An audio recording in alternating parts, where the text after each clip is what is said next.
അപ്പൊ നമ്മുടെ വീട്ടിലെ സുന്ദരി പൂച്ചയല്ലേ, അവള് പറ്റിയിട്ടുണ്ട് കേട്ടോ. അതിന് 3 കുട്ടികളുണ്ട്. സുന്ദരി പൂച്ച താണ്ട് ഇവിടെ സന്തോഷിച്ചിരിക്കുകയാണ്. സുന്ദരി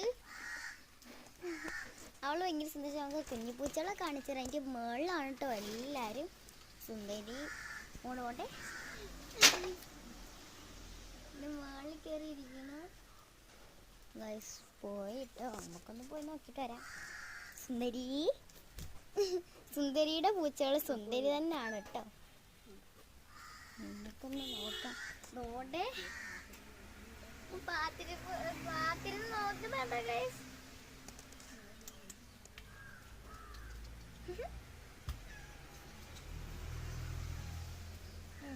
അടുത്ത ആള് തോണ്ട ഒരു കുഞ്ഞിത്തല പൊക്കിയിട്ടുണ്ട് കേട്ടോ. അകത്ത് കയറാനുള്ള ശ്രമത്തിലാണ് കേട്ടോ എല്ലാവരും.